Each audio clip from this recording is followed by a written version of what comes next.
दिल्ली विधानसभा चुनावों में अब 2 महीने से भी कम समय बचा है। दिल्ली में हर पार्टी अपनी जीत की तैयारी में लगी है।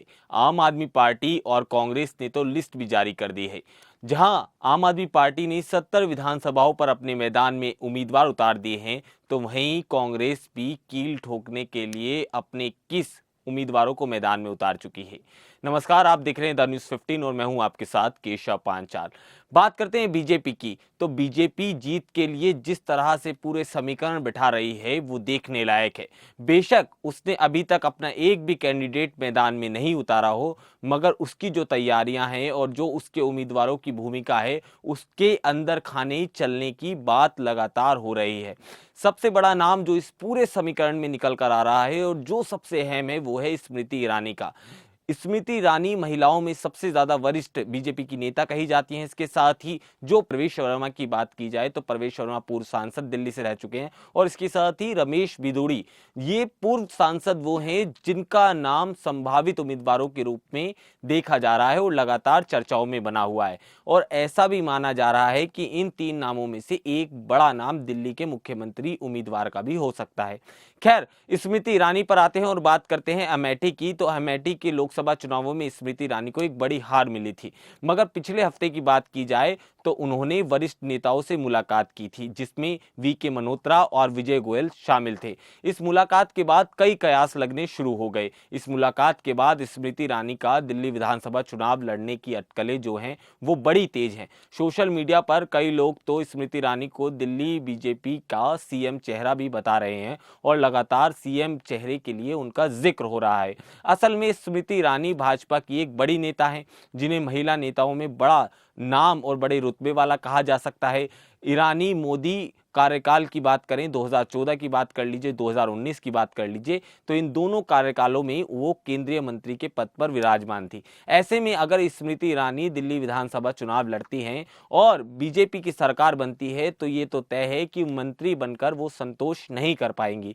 हालांकि इस बात की कोई भी आधिकारिक पुष्टि हम नहीं कर सकते, मगर ये कयास हैं और स्मृति ईरानी का कद देखकर इस बात को बोलना वाजिब है कि अगर बीजेपी की सरकार दिल्ली में बनती है तो वो मंत्री पद के चेहरे को लेकर संतुष्टि उस तरह से व्यक्त नहीं कर पाएंगे। लिहाजा ये तय माना जा रहा है कि अगर बीजेपी की सरकार बनती है और चुनाव फरवरी में होते हैं तो स्मृति ईरानी एक बड़ा चेहरा दिल्ली बीजेपी का बन सकती हैं। इसके साथ ही प्रवेश वर्मा की बात करी जाए तो उन्हें केजरीवाल के खिलाफ मैदान में उतारने के लिए पूरी तरह से तैयार कर दिया गया है और पार्टी के द्वारा उन्हें कहा गया है कि आप केजरीवाल वाली सीट से चुनाव लड़ने के लिए तैयार रहिए। वहीं भाजपा की बात करें तो 8 दिसंबर को भाजपा प्रमुख वीरेंद्र सचदेवा की अगुवाई में परिवर्तन यात्रा की शुरुआत होने वाली थी, लेकिन उसे स्थगित कर दिया गया।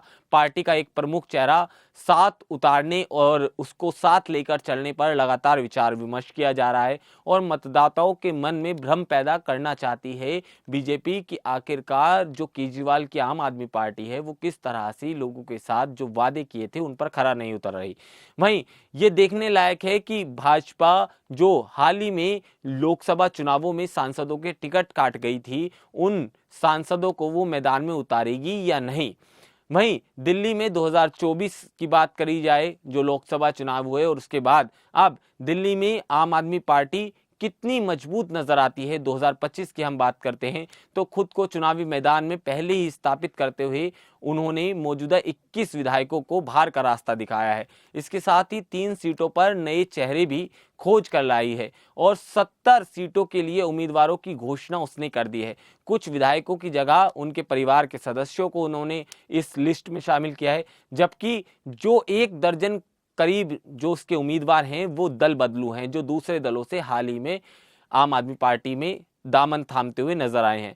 इन 10 सालों की बात की जाए, क्योंकि पिछले 10 साल से 1 दशक से ज्यादा आम आदमी पार्टी सत्ता में काबिज थी, ऐसे में 1 दशक से ज्यादा आम आदमी पार्टी दिल्ली की सत्ता पे विराजमान है और इस बीच उसे एंटी इनकम्बेंसी का भी सामना करना पड़ सकता है, क्योंकि एक बड़ी चुनौती है।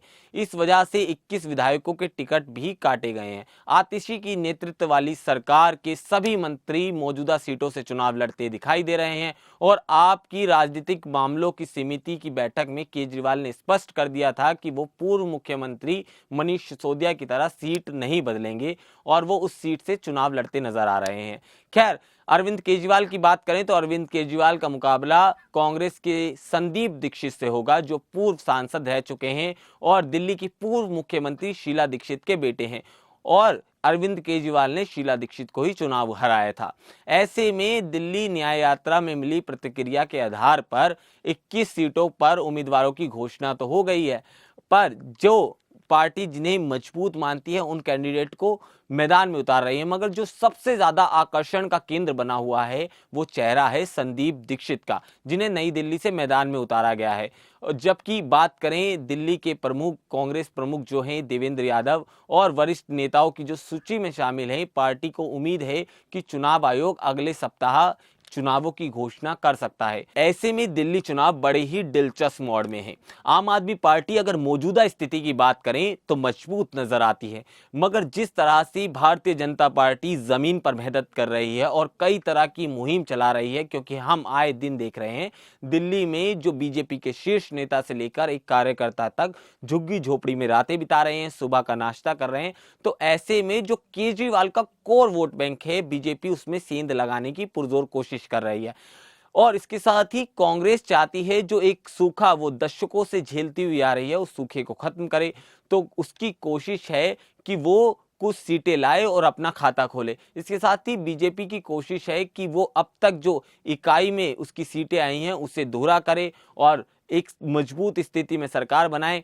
खैर, ये तो वक्त तय करेगा कि आने वाले समय में क्या समीकरण सटीक बैठते हैं, मगर हाँ, मौजूदा समय की बात करें तो ऐसी अटकलें हैं कि स्मृति ईरानी दिल्ली में बीजेपी का सीएम फेस बन सकती है। आपको ये जानकारी कैसी लगी हमें कमेंट सेक्शन में जरूर बताइएगा।